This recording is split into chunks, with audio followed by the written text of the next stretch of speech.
Hi, I'm Holly Andrews, Integrative Nutrition Health Coach and Executive Wellness Coach. Welcome back to the channel and welcome back to the kitchen. I am so excited to share today's recipe with you because it is currently finishing baking in my oven and it smells divine. And that is my Ginger Spiced Pear Crisp. I think this time of year when it's chilly outside or just downright cold outside, the idea of curling up on the couch by a fire with a bowl of a warm, fruity, crisp type dessert recipe just sounds like pure heaven. And that is what this recipe is going to give us today. Now, obviously, I keep everything in my recipes. I try to keep them super nutrient dense, things that are not going to spike our blood sugar, but actually keep our bodies happy, our gut happy. And that is what this recipe gives us. And I am so excited to tell you what's in it and share it with you. So let's get to that. Obviously, this is a pear crisp, which means we need pears, right? Why pears? Well, it's in season. I chose to use Bosc pears for this recipe, but whatever pears you may have locally to you, that is what I would go with. Obviously, the pears are going to give us a lot of fiber. They're giving us vitamin C for immunity and helping us fight off any kind of seasonal illnesses. And they are actually full of antioxidants that are going to help us fight any kind of oxidative stress or inflammation, which tends to kind of run high this year as we are all busy doing all of the things. So love the pears. If you are not a pear fan, and I'll tell you, I'm traditionally not a pear fan, but I can't wait for this recipe. You can always substitute with apples. That's my point in all of that. If you don't like pears at all or you can't have them, and apples would be a great seasonal substitute for this. So of course, this is a ginger spiced pear crisp, which means there's ginger in here. Of course, we have the anti-inflammatory properties with the ginger, digestive support. Anytime somebody has an upset tummy, ginger is a great thing to give them for those soothing properties that it has, and it has antimicrobial properties as well, supporting our immune system. So all kinds of goodness there with the ginger. I chose to use my frozen ginger that I keep in my freezer, but if you can get to ginger root at the grocery store, that would be, the next best thing. Or you can always use ground ginger, dried ground ginger, if you can't get the actual root. Of course, we've got our other fall spices, those other grounding, warming fall, winter spices. So we've got cinnamon, which helps regulate blood sugar and has anti-inflammatory antioxidant properties. We've got nutmeg, which supports sleep and digestion. I love that, right? We all need our sleep this time of year. And then cloves, which are rich in antioxidants and antimicrobial. So all kinds of goodness with those spices. Plus a topping that I love this topping. It is so good for gut health in this topping. So we've got rolled oats. So that's, some more fiber, complex carbs to help us keep our energy levels up, which again, this time of year is so busy. Who doesn't need that? We've got some almond flour for healthy fats and protein, chopped nuts. Now I chose to use walnuts, but you can use walnuts or pecans or maybe any other kind of chopped nut that you like. Walnuts, of course, being really super good for brain health with lots of omega-3 fatty acids and vitamin E in them. And then we've got coconut oil as well with those medium chain triglycerides that are good for our gut health and our brain health. So I love this topping. And of course, we need a little bit of natural sweetener.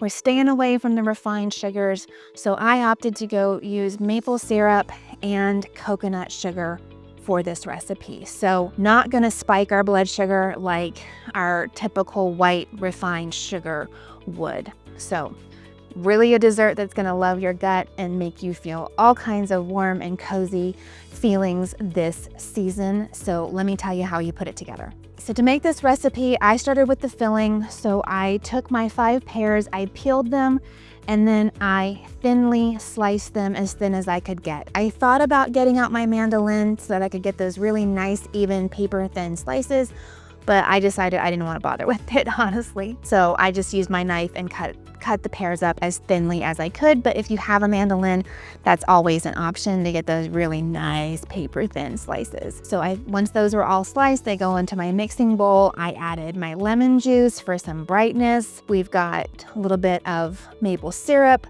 And then of course we have our spices. So cinnamon, nutmeg, cloves, and then we have some, you can either use arrowroot powder or cornstarch. I didn't have arrowroot powder here at the house today, so I used cornstarch instead to help thicken up the sauce while it bakes. So add all of that on top of your pears, stir it up so that all of your pears are coated in the spices and everything, the sweetener, the maple syrup, and then set that aside to make your topping. And again, get a clean mixing bowl, and we're just gonna toss everything in this mixing bowl and mix it up together.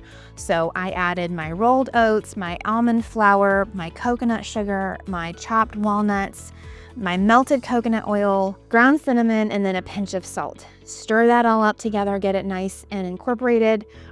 And then you're gonna take a 9x9 pan, which I sprayed with coconut oil. I love using coconut oil for things that I'm baking because it gives me a good coverage, but then keeps it away from like the omega-6 oils I'm trying to avoid. So, and I love this particular brand because it doesn't have any of the something that I don't like, and I can't remember right now, guys.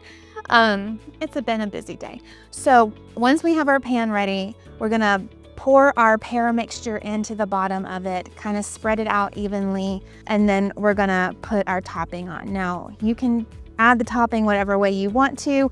You know, you can just sprinkle it on with your hands. I didn't really want to mess with that, so I just used my spoon to sprinkle it on evenly, or as evenly as I could sprinkle it on, and then even it out, you know, to kind of get it as flat and even as possible. I had turned my oven on to 350 degrees earlier before I started all of this, so it was ready to go when I was ready to go, and I popped that pear crisp into the oven, a 350 degree oven, for 40 minutes. Now, I am keeping an eye on it because I don't want that topping to burn. If it looks like the topping is getting close to burning, you can always cover your dish with some aluminum foil there towards the end. So far, I haven't needed to do that, but just FYI, keep an eye on it so that you don't wind up disappointed when it's done. So we're getting close to it being done. I'm gonna pull it out of the oven, let it cool for a little bit, about 10 minutes, and then show you the finished product and do some taste testing. All right, friends, I have pulled this out of the oven. It has been cooling for about 10 minutes. So now I am going to go in here and grab some of this. Oh, it's still steaming and it smells so good. Let's taste test. Okay, I'm really excited about this. Maybe you can tell, maybe you can't, but I am very excited about this. I'm hungry and it smells really good. So, all right.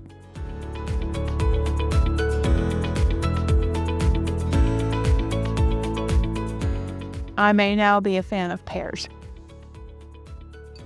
That's amazing. You are going to so love this. So I hope that you've enjoyed this recipe. Go right now, get the ingredients and make it. It is so good, and it just, I don't know, it feels like December. It feels like Christmas, and it smells so good. And I know that you and your friends and family are going to love it. So thank you so much for watching. Until next time, I'm Holly Andrews, and I believe that you can heal your stress from the inside out.